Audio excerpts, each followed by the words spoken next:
Presidente Oscar Arias, presidente Les Bawenza, señora Naomi Tutu.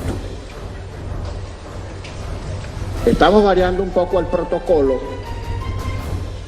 porque usualmente en este tipo de sesiones especiales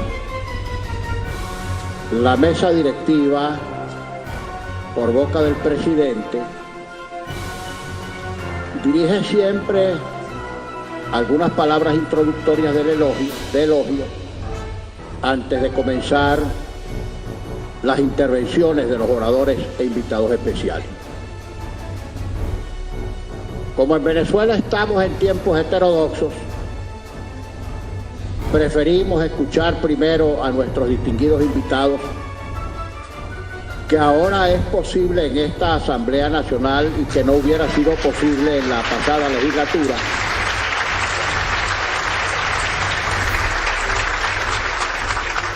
Porque aquí cualquier invitado internacional que viniera a expresar lo que a bien tuviera, porque la democracia no es particular de un país, sino que debe ser universal, inmediatamente era perseguido, atropellado y maltratado por las autoridades. Pero bien, como esta Asamblea Nacional, producto de la voluntad popular recientemente expresada, ha cambiado las cosas para bien y va a seguir profundizando el cambio para bien, eso ha permitido que ustedes estén aquí con nosotros, trayéndonos un mensaje de paz, de esperanza y sobre todo de refuerzo para convencernos aún más de que vamos por el camino correcto.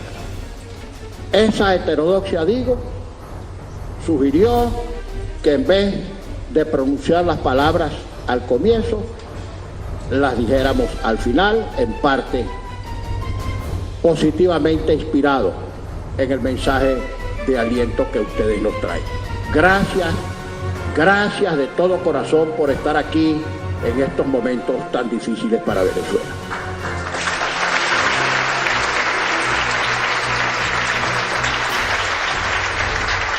Hemos escuchado cada uno con su estilo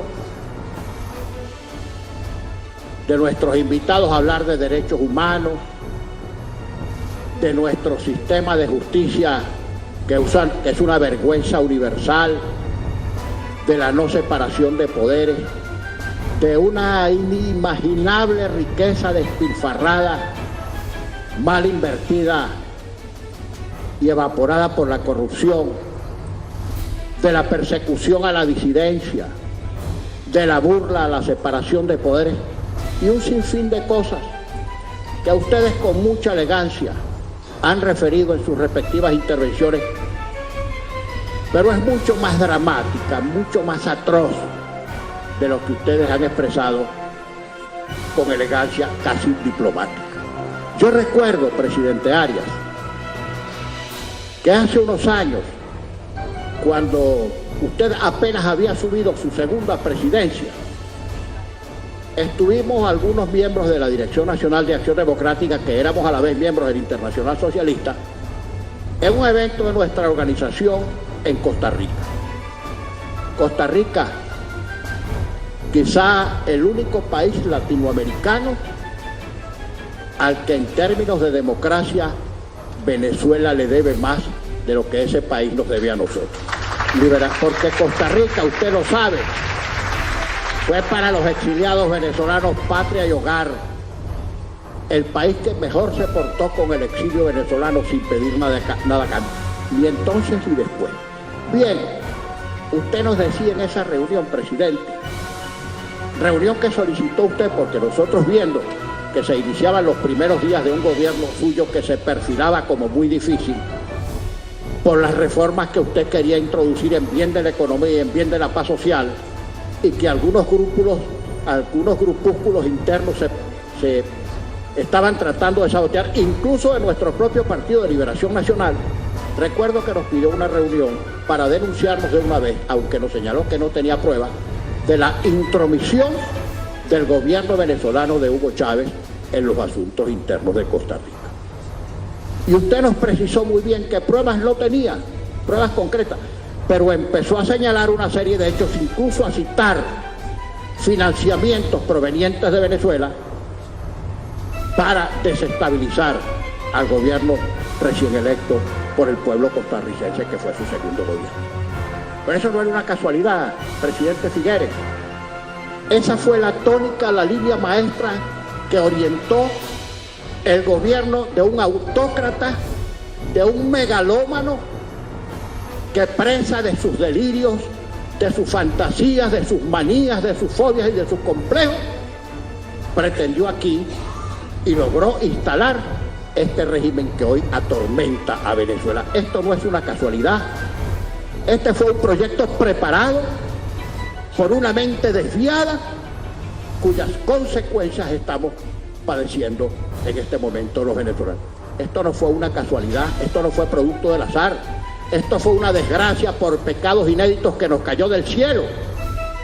Esto fue el producto de la ingenuidad y de la candidez de nuestro pueblo, que creyó en determinado momento en lo que pudo haber sido un sueño y concluyó siendo una terrible, horrenda, horrorosa pesadilla, que es lo que estamos atravesando en este momento en Venezuela.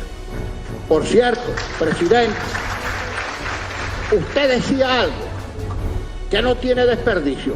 Toda política se juzga por sus resultados. Obviamente es así.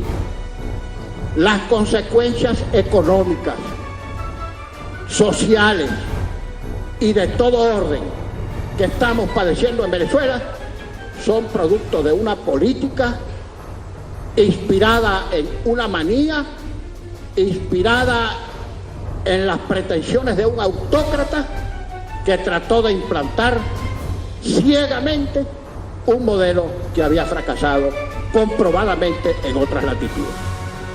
Si lo sabe el presidente Bawenza, porque después de que fracasó el modelo soviético, que se desplomó de arriba hacia abajo y de abajo hacia arriba,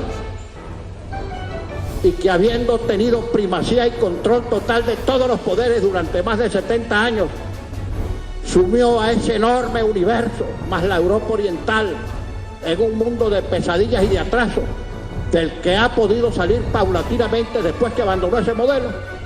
Pero bastantes experiencias tienen ustedes vividas ya, incluso por guerras, de lo que estamos ahora nosotros viviendo en Venezuela, que hemos tenido los estragos, aunque no hemos tenido o soportado ninguna invasión extranjera ni ninguna guerra mundial.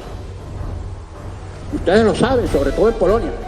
¿Quién se iba a imaginar, por ejemplo, en estos días un diputado del Partido Comunista, de la bancada del gobierno, hacía alusiones a las glorias del ejército soviético, que había sido capaz de ganarle a la Alemania nazi la Segunda Guerra Mundial, que por cierto no lo hizo solo, pero a ese diputado se le olvidó nada más y nada menos que el pacto Molotov-Ribbentrop, que un poco antes de que Hitler ordenara la invasión de la Unión Soviética, se repartió media Europa, incluyendo a la Polonia de Lech Wałęsa.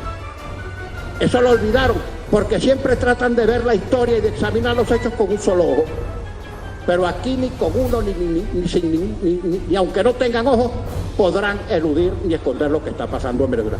Esta es la consecuencia de un modelo fracasado en todas partes del mundo, que un megalómano sin instrucción quiso implantar en Venezuela y ha traído esta desgracia que estamos padeciendo en este momento.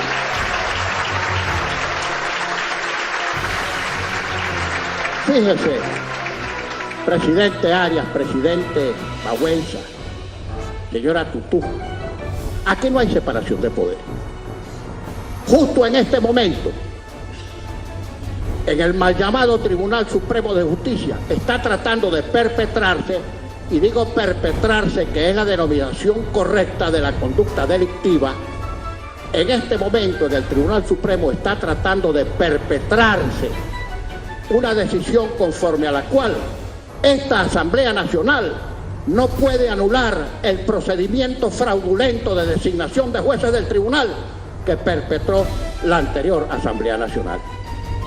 Y cuando hemos dicho que vamos a promulgar la Ley de Amnistía y Reconciliación Nacional, el presidente, antes de ver el físico, dijo que esa ley era inconstitucional y seguramente ese mal llamado Tribunal Supremo de Justicia, integrado por jueces que deberían estar presos y no juzgando, esos mismos jueces van a decir que la ley es inconstitucional para darle piso al gobierno, para que el gobierno diga que la ley no va y que en consecuencia no van a liberar a los presos ni van a poder regresar a los exiliados.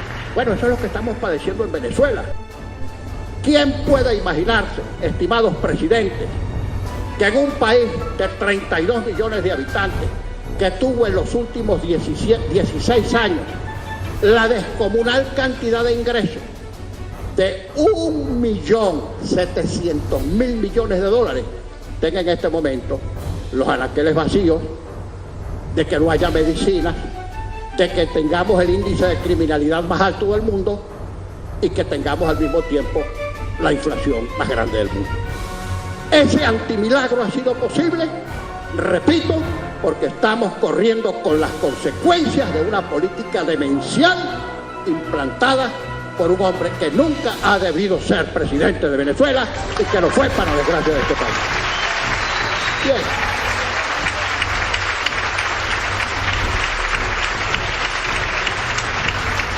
Presidente, lo que está ocurriendo en Venezuela a veces se cuenta y no se cree. Ustedes han dicho y expresado, yo creo más que como lisonja, como piropos, que somos un país rico, que tenemos riquezas naturales, que tenemos enormes posibilidades por delante. Presidente, si les contáramos, el antimilagro que se produjo en Venezuela se produjo con precios del petróleo históricos.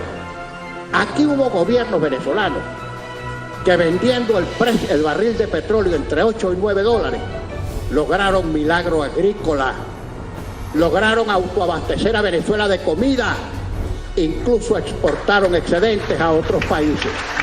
Y aquí, con barril de petróleo a más de 100 dólares, nos estamos muriendo de hambre. Nosotros, presidente, hasta hace apenas 5 años, gracias a las obras de generación hidroeléctrica y termoeléctrica construidas por los gobiernos democráticos entre 1958 y 1998, exportábamos electricidad al norte de Colombia, al este de Colombia y al norte de Brasil. Hoy somos un país a oscuras. ¿Cómo se entiende si no por un antimilagro, por un gobierno aberrado, que teniendo como tenemos las reservas acuíferas entre las más grandes del mundo, nuestros pueblos estén muriéndose de sed? ¿Cómo se explica que en el reservorio de Guayana, donde estaba el 30 o el 40% del ahorro nacional, hoy son empresas que valen menos que la chatarra? Y así, presidente, lo que uno diga aquí es poco creíble, hay que verlo, palparlo, sentirlo, padecerlo, para poder estimar que se trata de una verdad. Bueno, de una pesadilla. ¿Pero por qué?, se preguntará mucha gente, si esto ocurre en nuestro desgraciado país. ¿Por qué aquí no ha habido un estallido? ¿Por qué aquí no ha habido un reventón? La explicación es sencilla y lo dicen todas las encuestas y los sondeos de opinión. Porque la gente prefiere la penitencia, y a eso se refería usted, que la desgracia de un estallido o de una guerra. ¿Hasta cuándo podrá durar eso? Nadie lo sabe. Nadie lo sabe. Por supuesto que sabemos, presidente, que el diálogo es la única forma de no matarse. Pero diálogo no puede ser sentarse enfrente con un interlocutor que pretende que usted lo respalde y que persevere en los mismos errores que han cometido en los últimos 17 años. Entonces no puede haber diálogo si el diálogo se fundamenta en que respaldemos el desastre que ellos generaron en Venezuela. Y no cambian. No son como los cristianos, presidente, que confiesan los pecados, que se arrepienten, contrición de corazón y sobre todo que tengan propósito de enmienda. No, estos no confiesan los pecados. Para ellos sus pecados son virtudes e incluso sus delitos son virtudes. No se arrepienten de nada y siguen perseverando en los errores. Y por eso es que aquí vamos en una espiral siempre hacia abajo y cada día peor. No sabemos hasta dónde pueda llegar esto. Por eso es que no puede haber diálogo. Porque no hay disposición a dialogar, porque no hay disposición a rectificar. ¿Y por qué no rectifican? ¿Y por qué no corrigen el rumbo? porque del otro lado no hay gobierno, porque no hay jefe, porque se están debatiendo entre diferentes grupos que comparten el poder político y lo que trata de hacer uno, los otros lo califican de antirrevolucionario o de herejes o de apóstatas o que están traicionando la memoria del comandante eterno como que si ese fuera algún patrimonio importante que cuidar. Bueno, pero además hay otra cosa, estimados presidentes, que funciona en la vida y en la política, que es el instinto de conservación. En ellos se está cerrando el espíritu de cuerpo, porque tienen mucho miedo a perder el poder, porque por diálogo y entendimiento que haya, tienen que ir ante la justicia para responder de este desastre y de las inmensas fortunas que se han robado. Si es que lo que se han robado, presidente, lo que han trasegado al exterior es una cantidad mayor que la deuda externa que agobia a la República y que no podemos pagar. Y estoy hablando de más de 250.000 millones de dólares. Lo que se han robado durante este gobierno, los jerarcas del gobierno y sus compinches, es superior a la deuda externa que agobia a Venezuela y que tendremos que renegociar como país, porque no hay con qué pagar. Por primera vez nos vamos a convertir en morosos internacionales. En fin, lo que digamos aquí es poco. Nosotros ya perdimos el don del asombro, nada nos asombra. No sé, por cierto, qué irá a ocurrir en el futuro. Nosotros vamos a seguir cumpliendo con nuestros deberes constitucionales, no importa ese pelotón de ejecución que está por disparar nuevos cartuchos del Tribunal Supremo de Justicia. Imagínense ustedes, presidente, si no estará la justicia de Venezuela percudida. Aquí un candidato del gobierno, que fue diputado en el anterior periodo, se lanzó como diputado y resultó vapuleado en las elecciones.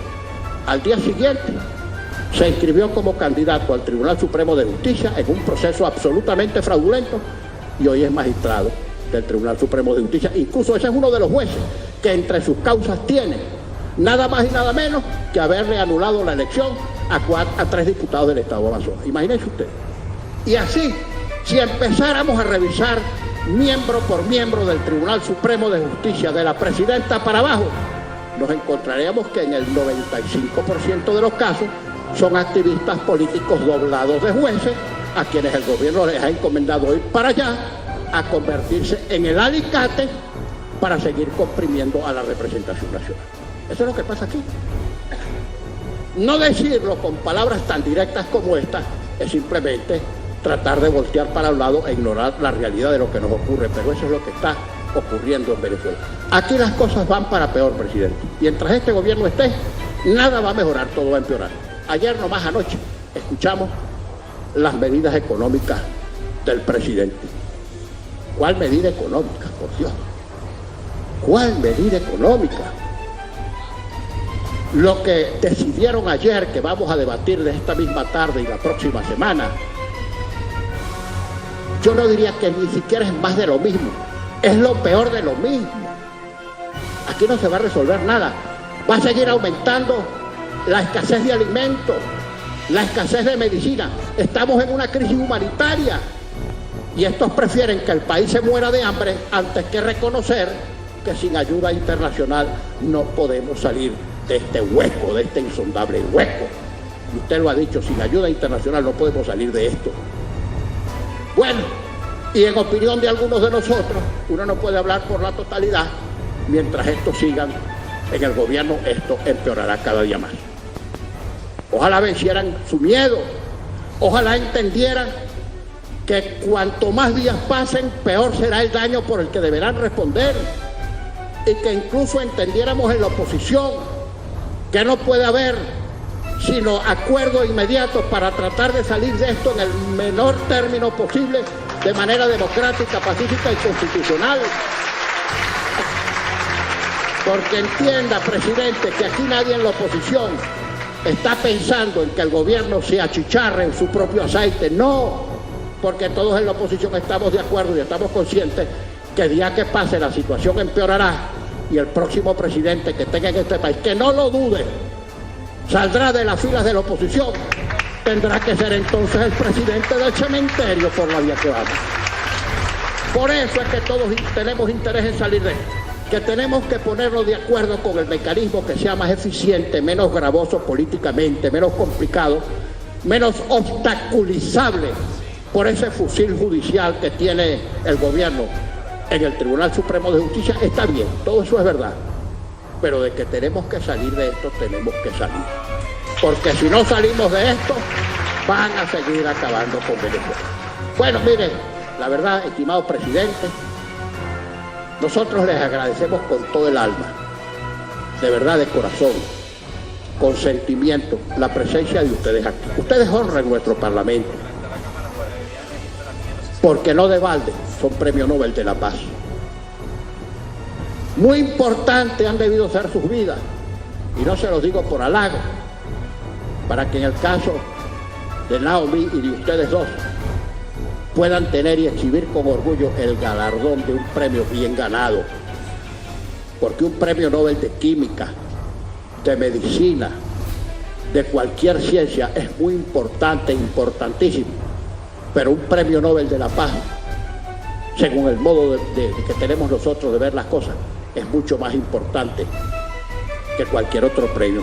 Es un premio por amor a la humanidad, por amor y respeto a los derechos humanos, por amor y la fe en construir mecanismos para lograr la paz, aún, como usted dijo, a base de muchas concesiones y muchas transacciones. Por eso es que nosotros agradecemos aquí su presencia y, por favor, para nosotros la opinión internacional es determinante. No nos dejen solos, no nos dejen solos. Si aquí adentro solo nadie puede, internacionalmente solo tampoco nadie puede. Muchísimas gracias, con todo el afecto, y llévense el cariño, el reconocimiento y el respeto de la representación nacional.